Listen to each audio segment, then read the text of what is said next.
David, so nice to meet you today. Thank you for taking the time to, just share a bit of all your story. I'm assuming you work on Wall Street, right? Yeah.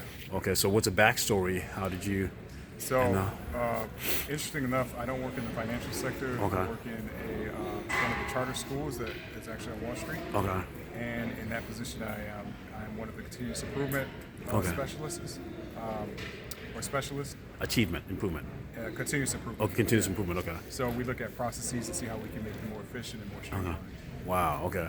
So you'd be like, so you sort of all like, you work, is it one-on-one basis or like with a group basis? How do you help students like It's with teams that support the scholars within this particular school. Okay, in the schools on Wall Street.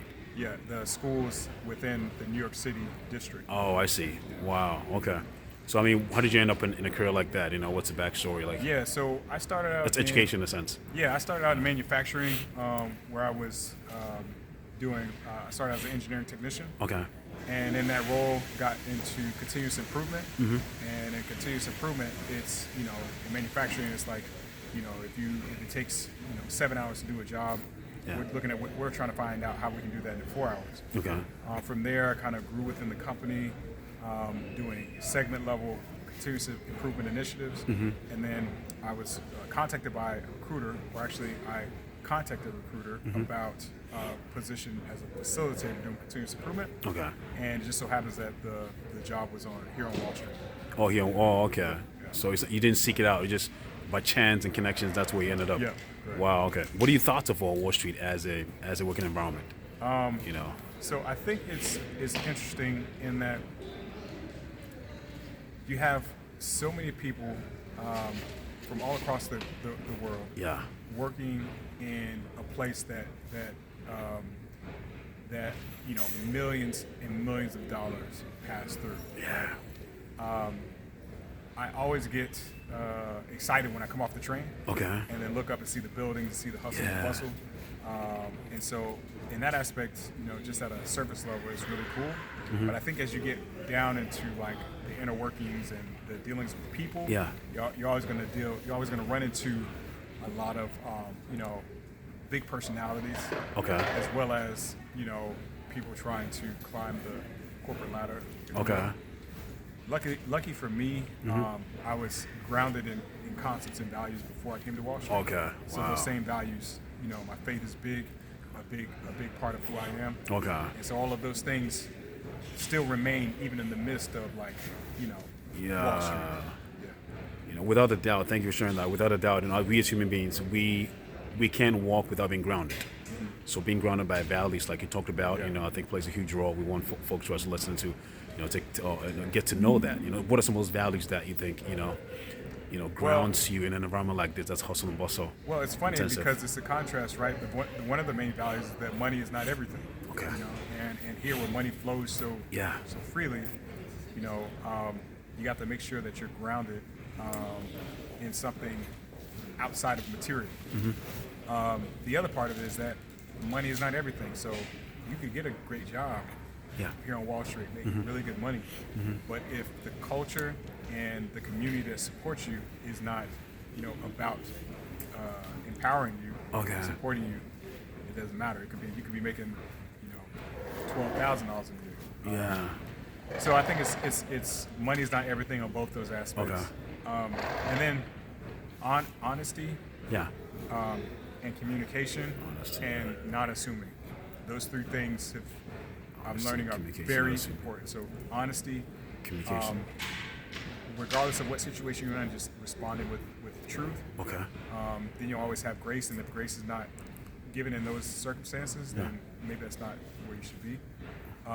Communication, so communicating what it is that you want out of your career, what it is that you want from other people, and communicating when you need help, when you see perceived risks on the Okay. horizon, and then not assuming. So it's almost like taking that investigative type mindset. like Okay. not just taking in what people give you, but like investigating like why are the numbers this way? Why Okay. why is this X, Y, and Z? Yeah. So to do some digging. Critical thinking. Just yeah. So don't just I mean, don't take this on the apparent view of it. You know. Exactly. Wow. Exactly. So communication, you know, not assuming, honesty, and knowing that money's not everything. Those Knowing are that four money's not things. everything. Yep. Wow, solid points Yeah. there. Well, thanks for sharing that. Now, you know, since it's so much of a hustle and bustle environment, people are looking to make money. I'm assuming it's possible for toes to get stepped on. People get stepped on as people try to rise up, Yeah. you know, in the ladder. You know, have you noticed a situation like that? People where they've been done wrong, or like they feel like they've been robbed the wrong way. You know, Yeah, even though they work on Wall Street. Yeah. So, in my current role in my current company, Yeah. I have seen glimpses of it. Okay. But I think if you hold true to those main three principles, so honesty and communication Yeah. and not assuming, I think you can navigate your way around it. You're always going to run into people like that Okay. who are operating at a lower vibration and like they're looking for the next rung on the ladder. Okay. You can combat that by making sure that your work is sound, Yeah. communicating and networking effectively, so that you're building those relationships and if somebody says something, you have strategically negotiated and networked to where they have to bite their words almost because Okay. people know what kind of character you have. So and I think it's how you handle your relationships. You're always going to have those people who are trying to take advantage. Okay. But if you can handle your relationships with integrity, Yeah. you'll be all right. Wow. Cool. Thanks for sharing that. Now, just based on conversation with you, I realize you've come a long way, in the sense of some of the values that you've picked up and how you've been able to, stay grounded in an environment like this. Would you attribute some of that to books you've read or things in literature you've been exposed to? I maybe think 3 or 4 of them that you How can to share Win with us. Friends Influence People. Okay. Dale Carnegie. Atomic Habits by James Clear. James Clear, yeah. Like Proverbs in the Bible. Okay, cool. If you look at how Solomon in the Bible managed his kingdom, managed his household. Okay. A lot of those same concepts you can take with you into Wall Street. Yeah. And then Think and Grow Rich by Dale Carnegie. Napoleon Hill? I think. Napoleon Hill. I'm Yeah, sorry. yeah, that's Think and true, Grow yeah. Rich. And what's interesting about Think and Grow Rich is it's not about the money. It's about the mindset. Even though the title says that. Yeah. Wow. It's not about the money. It's about the mindset. And I think that if you have the right mindset here on Wall Street, I mean, it's the sky's the limit. Yeah. And I will say this: it's like a lot of people who work on Wall Street. The thing about it is, the people who dress like they're trying to be high and mighty. You can sometimes tell that those people are new to Wall Street. Oh. You can sometimes tell because the people who worked on Wall Street for a minute, when they come out, they're not going to be trying to look their best. They're trying to be comfortable. Okay. The people who have attained a lot of wealth on Wall Street know that health is also a part of that too. Okay. So your health and your wealth go hand in hand. Wow. So you see people the guy who's running in the morning, the guy who's taking care of his health. More than likely, that might be the person who is probably more wealthy than the person who is acting like they're dressed and all. You know what I mean? Okay. So Okay. A lot of it is dog and pony show. Yeah. So in a sense, someone who probably is working out might not necessarily make a bigger amount of money, a bigger income, but he has an intangibles in terms of the amount of health he has. Or it might be both. It might be both. Okay. It might be both. It might be both. Okay. Because health is wealth. Wealth, anybody that you find that has experienced a certain level of success, especially here, if they don't have health attached to what they're doing, Yeah. it doesn't mean anything. Wow. Because if you're not healthy, it's going to all kind of go away, So that's why you see really successful people, really wealthy people, Yeah. always have an emphasis on their health. Yeah. Running, jogging, working out, all that stuff. Yeah. So Wow, that's pretty cool. I think one thing you mentioned is your faith, which is usually, when you look at Wall Street, it's like the glitz and the glamour. You know, the perception of it. High ranking people, like people, wealthy individuals. But I don't want to believe. For me, I believe in Jesus, but I don't want to believe that God and money are mutually exclusive. Right. But it could go together. Right. You know, how does someone who believes in God, operate in an environment like this? You know, yeah. Well, it's honestly kind of easy.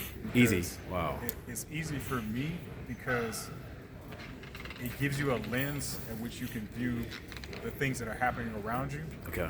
to where you're not sucked in by all of the drama that can happen on Wall Street, right? So for me, I make a decent salary, and my salary is always going to be in a position lower than what God is in my life, right? And so how do you navigate that here in Wall Street? Okay. Well, if you put God first, the Bible says you put, seek ye first the kingdom, Yeah. and all His righteousness, all these That's things right. will be added unto you. It's almost to where if you're following God, these things will be like seeking you out. Okay. But your main motive and focus is not even the things. It's on God. So all these things are like a plus, Yeah. but God gives you wisdom to understand, like, man, this stuff is here today, gone tomorrow. Wow. So why would I put so much emphasis on the thing that's gonna take wings and fly away? You know what I mean? Yeah. So I think you'll find there's not a lot of people who profess their faith that I've met. But Not there a lot. There are a lot of good people like waiting for those who do profess their faith to kind of like, oh, okay, like it may not be on Wall Street, but like the people who work at like Starbucks. Yeah, the people who work at, you know what I mean? Like, Yeah. and yeah. So I mean, if you have that kind of prioritization, Yeah. it does make it a little bit easier. Wow. So I mean, for someone like, how do you find time to pray? Do you just do you? You make time. You gotta make time. Okay. I think sometimes what Wall Street will do will put you in positions to where You would need to pray. you need to pray. Yeah, I figured. My pastor said it like this. He said, if you don't find time to pray, that thing will make you find time to pray. You know what I mean? So my morning routine is I wake up at 5. Yeah. I do a power hour. Wow. It's 20-20-20. It's 20 minutes of exercise, 20 minutes of journaling, and 20 minutes of planning my day. And then I Okay. do a 30-minute devotional with my wife. And then I get ready and take the kids to school. Okay. But if you don't find time to have that balance, and this is something I'm still working on too, if you don't Okay. find time to have that balance, it's not gonna work for you. It's not gonna work for you. I mean, like you've been around Wall Street. There's a lot of money to be made. Yeah. But to every good thing, there's always on the opposite of it. Yeah, the downside of it. You know what I'm saying? If you don't have money, if you have money without gratitude, then money's gonna eat you up from the inside out. Wow. So if you don't find time to pray, and I'm still learning this Yeah, stuff too. okay. But if you don't find time to pray and ask God and invite Him into your day to day, Yeah. you're gonna set yourself up to where it's not gonna be good. Wow. So That's cool. Wow. I want to talk about the. Thanks for sharing that. I want to talk about the New York Stock Exchange. Have you visited or have you? Okay. I walked by there, but Oh, okay. Wow. I just walking by. I mean, you think of the companies that have listed, on stock on that exchange. Is it an integral part of Wall Street, or is it like the separate Wall Street itself besides the New York Stock Exchange? well, I mean, it's a stakeholder in this community, right? It's Wall Street, the New York Stock Exchange kind of go hand in hand. You know what I mean? Okay. Now, when we think about money and its its value, Yeah. especially the American dollar here within it. I mean, what are you trading? You're trading, you maybe possibly trading something that is not as of much value as it was years ago. But I think the New York Stock Exchange as a staple of American financial trading, not only American but world trading and commerce and businesses being able to thrive in this unique experiment called America. I think it's I think it's a staple here. Wow. Yeah. Yeah. Cool. Wow. We just ended 2022. Looking back on 2022, what are three things that you think you're thankful for, in the past, the past 12 months? 2022. Yes. I'm thankful for family. Yes. I'm thankful for transitions, Wow. and I'm thankful Personal for transitions. huh? Personal transitions. Personal transitions, Okay.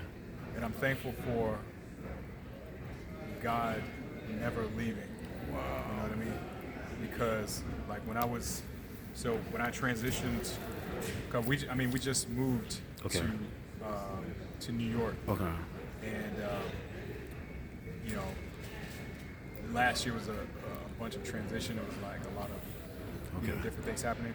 But I think if you can look back and like be grateful for your family, Yeah. thank God in the midst of transitions. Yes. We're all transitioning in some way, shape, or form. Okay. Mm-hmm. And be aware that He's ever present. You know what I'm saying? Wall Street, Dubai, California, He's present. You know what I mean? Wow. And so, in that sense, I think what I learned coming out of 2022 that I didn't know was Yeah. that, all those things, being grateful,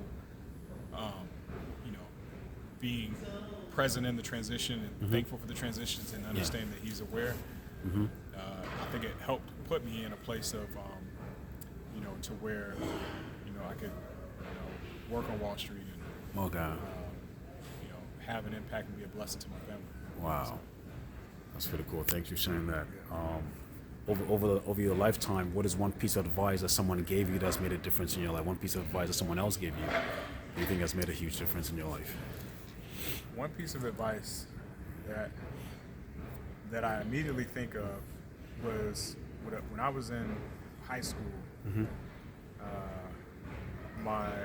The night school principal at the time, his name was Principal Eddie Taylor. He's going on to be with the Lord. Okay. He said, whenever you are assigned something, be where they tell you to be at. So if you have something that you're supposed to do, and you signed up for that, be where you said you're going to be. Okay. And at the top level, that's not huge, right? It's like, okay, we know if we have a job, we need to be there. But I think it speaks more to the faithfulness of your assignment. Like You're the bound to faithfulness- duty. Yeah, your faithfulness to Yeah. so if you are working on Wall Street and your assignment is to, make sure the company has X amount of returns, show up every day. Okay. And the same goes for like if you're helping teams to improve their process, show up every day, willing to add value. Wow. And I think things tend to work out pretty well. Wow. Be bound to duty. Make sure you're on task. Whatever you sign to, make sure you're there. You're present. Yeah. Wow. 2023 for you personally. What are some goals, some things you want to achieve? As Wow.